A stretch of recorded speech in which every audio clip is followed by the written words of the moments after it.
We know we're inching closer to spring ball because we're starting to see indications of things happening. One of those things that happen every year are the two early rankings. My personal favorite is always courtesy of Bill Connolly at ESPN, who runs the SP Plus rankings. We're going to talk about both what Michigan's schedule is, where Michigan itself is, and the greater Big Ten, how all of those things come together right here on this episode of Locked On Wolverines.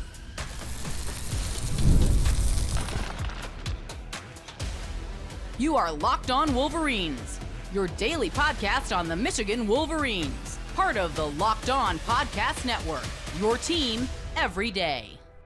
Happy Monday. We are back and doing it. Locked On Wolverines podcast, part of the Locked On Podcast Network, where it's your team every day. I'm your man on the ground, Isaiah Hole, publisher of Wolverines Wire through USA Today Sports Media Group. So ESPN Plus, that's my favorite advanced analytics for college football, is finally out. Bill Connolly has gotten that all ready to go. And I'm going to pull that up. Actually, I already had it pulled up and then I closed it like a typical person that does these things. We're going to get to what he had to say as far as the top. It's not even the top 25. It's like the whole thing, right? It's all of college football ranked. So I want to get to some of his things here. Now, keeping in mind, it's returning production, recent recruiting, and recent history. And when you look at what he's got as far as where Michigan is, Michigan comes in at a very respectable number 13. Now, that's not necessarily ideal in a 12-team playoff. That would be first man out, essentially. But when you look at where Michigan is, it's behind, well, some of the teams that Michigan has recently played or will play and all of that. But it is 13 with the 51st offense, the 3rd defense, and the 22nd special teams, as far as that's concerned. Special teams to me is a little bit of a question because you don't know for sure who the punter is going to be. Is it going to be Hudson Hollenbeck? He did very well in the ReliaQuest Bowl, but certainly they might want to look outside of that. But you got Dominic Savada returning, which makes you feel pretty good as far as just the specialist. And then obviously you've got all the other things that we can't really equate for, like the coverage team and all that kind of stuff. And who's going to be the returners? That kind of changes almost every year to some degree. Expect Samaj Morgan to be one of them. But they could go with someone else, right? You just kind of never know. Defense, I almost feel like that's a little too low. Ohio State is ranked number 2. Number 1 is Texas. I mean, Ohio State loses its defensive coordinator and loses a lot of its defense. So to me, that's kind of odd that that's where they're ranked. But Michigan at number 3 behind Texas and Ohio State. I think that Michigan should be, honestly, Michigan to me feels like it should be 2, maybe even 1, but still, like we've talked about Michigan potentially having a top 5 defense, and I'm not going to argue too much at number 3. Like just about everything about it, the cornerback and nickel positions are the only place I have any questions, but returning coaches, a lot of returning personnel, the ones that aren't returning, which are star players, Mason Graham, Kenneth Grant, Josiah Stewart. I mean, we saw how Michigan was able to fare against Alabama, against a very good Alabama offense. So that kind of makes you feel like, okay, things are in a good shape there, right? So I think that's fair. Offensively at number 51, I don't know where Michigan finished off last year. Certainly, I can't imagine that it was as high as 51. But you want to see that number much higher because you look at a lot of the other top 10 teams. I mean, even just looking at the top 25, Michigan has got, I think, the second lowest offense in that group. It does, in the top 25. The only one lower is Iowa at 64, which has the 10th defense. So Michigan's ranking is heavily based on the ability to really field a very good defense. But you know that some of that's going to be changing with the philosophy changes, with Chip Lindsey coming in, with some others. Obviously Bryce Underwood, with Mikey Keene, with Donovan McCulley, with Justice Haynes, with Anthony Simpson. Obviously, they need to figure out some offensive line stuff there and receiver stuff there, but certainly it should be a better offense, and that's certainly where 51 feels kind of like hedging your bets if you're Bill Connolly to some degree. But at the same time, I would like to see that more in the 20-30-ish range. That's what I would like to see. Part of my stuttering there for a minute is because I hadn't seen until I was like literally reopening the window to look up and see what to get that SP plus. That Bill Connolly also came up with his returning production list, which is interesting because Michigan comes in at number 29 in the country, 64% returning production. Remember, last year Michigan was like 130th or something like that out of 134 teams, and it kind of felt like that's not great, right? Because you want to be in that upper echelon. 47th in offense and 28th in defense. You're fine not having all of the returning production on offense because you're retooling there. Defensively, like having 64% at 28th, that feels really good. It is near the top in the Big Ten. It's one spot ahead of Michigan State. Rutgers and Illinois, neither team Michigan plays this year, are ahead of it. And when it comes to teams that Michigan plays, again, I don't think that, now that I'm just quickly taking a glance, the only team that's ahead of it is Wisconsin at number 25 with a 34%, 34, how does this work? The 34th ranked offense returning and 39th defense. So I think that bodes well. And then you look further down the list. Yeah, we're pulling a little bit of an audible because I just saw something I didn't expect. You look at like Purdue, who's on the schedule at 127th.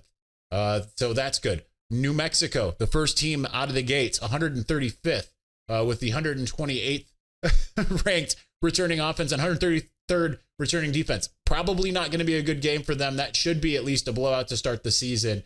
Just obviously, I'm looking for that team, and I'm scrolling rather than searching right now. Maryland is 85th. Washington is 84th in returning production.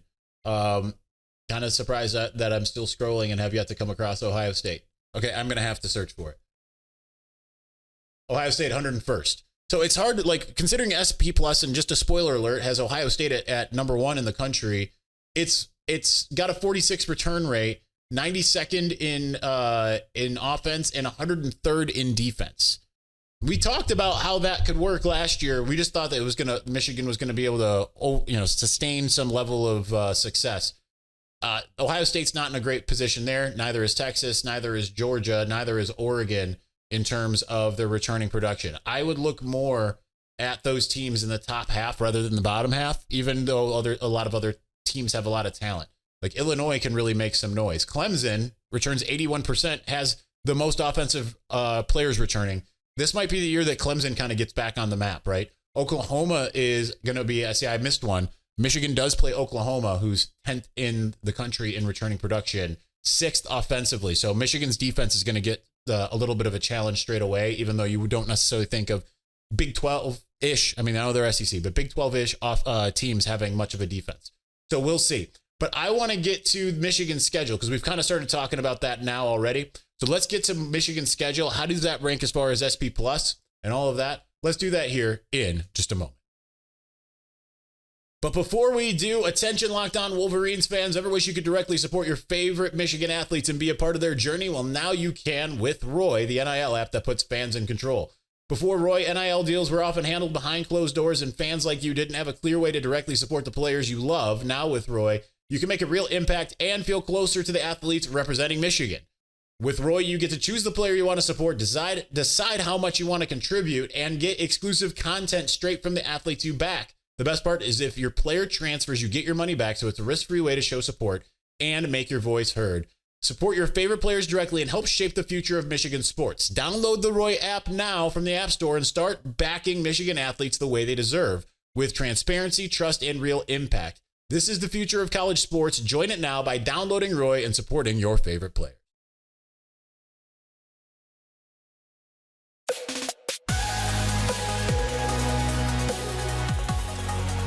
All right, I'm keeping my eye on my camera because it did that trick where it was full and now it's at one battery. I need to get new batteries or something, man. It's never a fun thing. So I want to get to a bit here of how Michigan's, when you look at Michigan's schedule, how do these teams rank according to SP Plus? So we're going to go through the rankings here. We're going to go through in reverse order. So that you can know, I mean, you already know who the number 1 team is, but so I'm not really doing anything here, but using SP Plus to try to just figure out who's going to be the easiest and who's going to be the hardest. New Mexico comes in as the easiest. We just went over their returning production. It is a bad scenario for them. to come to the big house to open up the season, barring some kind of absolute insanity. I mean, Michigan should absolutely roll that team.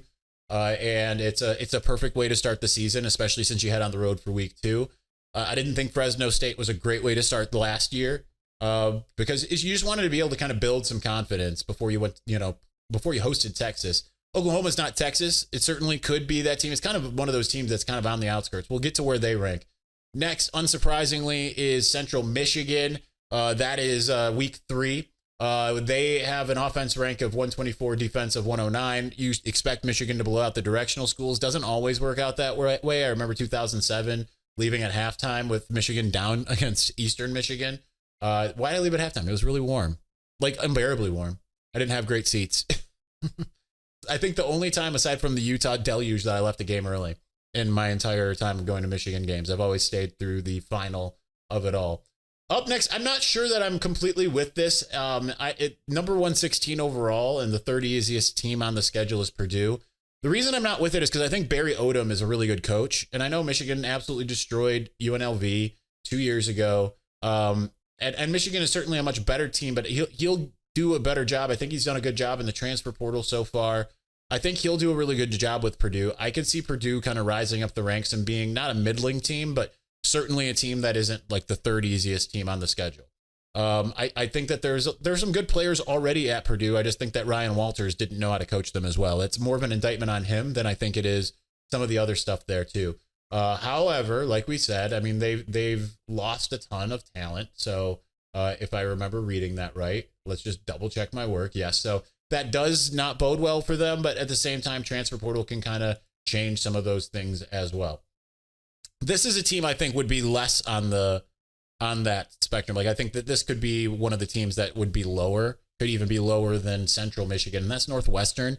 Michigan plays them at Wrigley. It's late in the season, but I thought David Braun did an absolute phenomenal job in year 1, but year 2 is not very good. This is the only team Michigan has blown out under Sharon Moore that has absolutely just not stood a chance. So I think that I just don't really look at Northwestern and say, yeah, they've got some stuff going for them. Maybe playing in Chicago will help, but I think that there's going to be more Michigan fans than there will be Northwestern fans there. So I don't think that helps.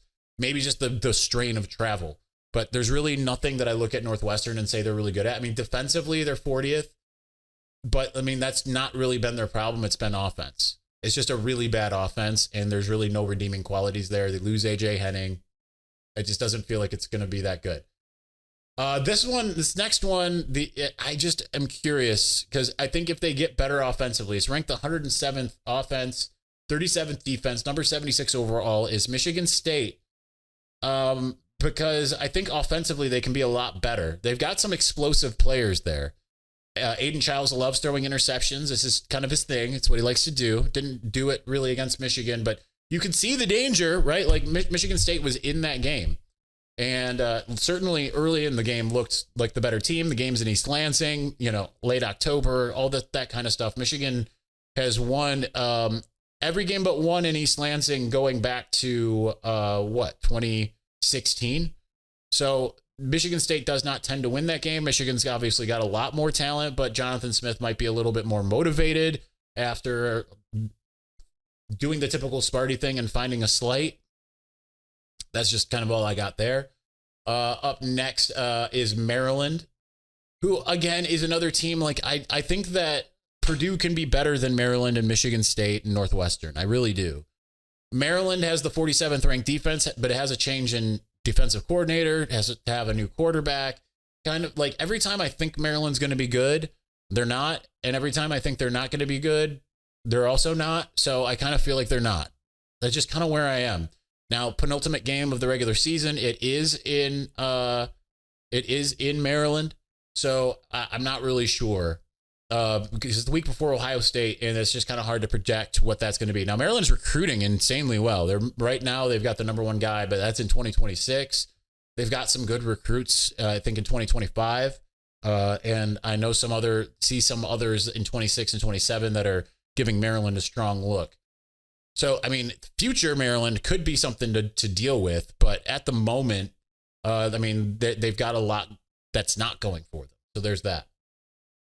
Up next at number 41 overall in the SP rankings. Again, we're going easiest to hardest. Wisconsin, who has the 83rd ranked offense. Phil Longo is gone. They brought in Billy Edwards, which he was trending to Michigan before he wasn't. He ends up going to Maryland. I'm not really sold on Luke Fickell led Maryland. Wisconsin. I'm not sold on it. I want to be. Despite his Ohio State alum association, I don't really hate on Luke Fickell. I kind of like what he's done at Cincinnati. For some reason, it just doesn't feel like it's taking hold in Madison. That said, the defense should still be pretty good. That game's in Ann Arbor. I think that's a Michigan win by 10 points, but we'll see. It does not feel like it's necessarily trending. I mean, they gave Oregon a run for their money, and they gave was it 2 years ago? Yeah, 2 years ago they gave Ohio State a run for their money, but both of those games were at home for Wisconsin. I just don't think that they're there. The next one is the 38th ranked Washington Huskies, who also have a lot to replace, but also Dreadfish very active in the transfer portal. Kind of hard to really gauge what Washington is on any kind of basis. I think they're a year away from being kind of that team that you just really hate to play. But they're number 38. And the next, I'm not going to disagree with kind of where they're at. I think they're probably about in the right spot. Then you got Nebraska, who I think is too low on the list. They've got the 89th ranked offense. I think that number is going to go big time. 12th ranked defense. Matt Rule's got the number one quarterback, number one overall player from last year, and Dylan Raiola entering his second year. I think he's going to take a big jump forward. They've been extremely active in the transfer portal.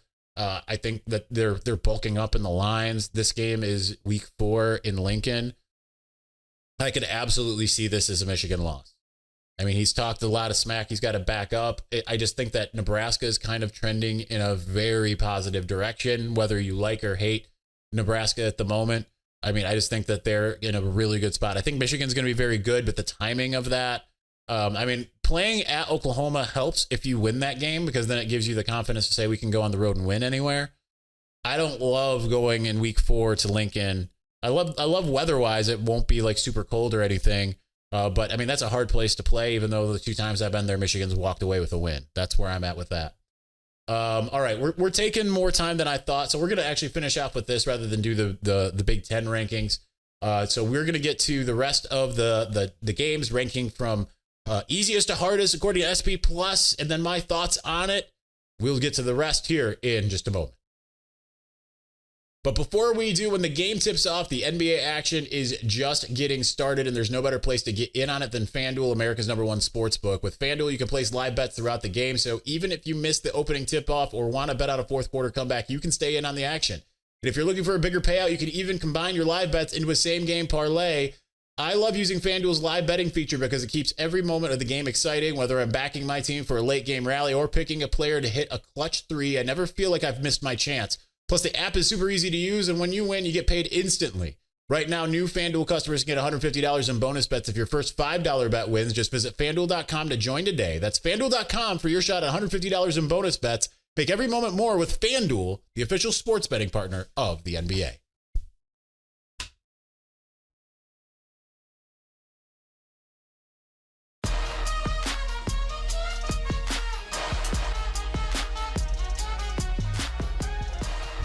All right, longer break to make up for a battery change. Being smart, I want all this on video.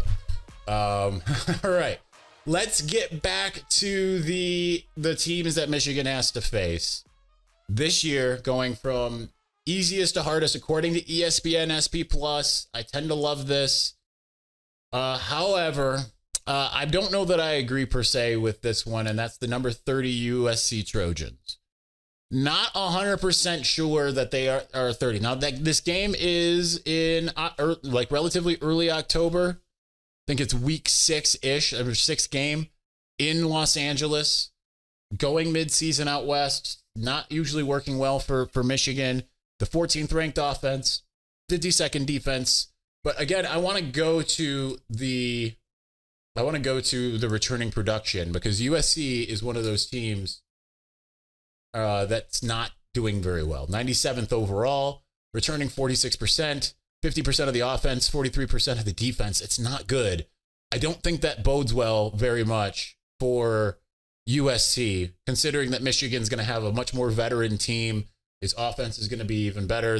Michigan beat them at home last year without a passing game, and really dominated the first half before letting him get back into the second half. Is Jaden Mayava, is he going to be better than Miller Moss was? Maybe. They don't have Zachariah Branch. There's a lot of guys they don't have active in the transfer portal, but I'm just not really convinced that the Lincoln Riley project is working in LA.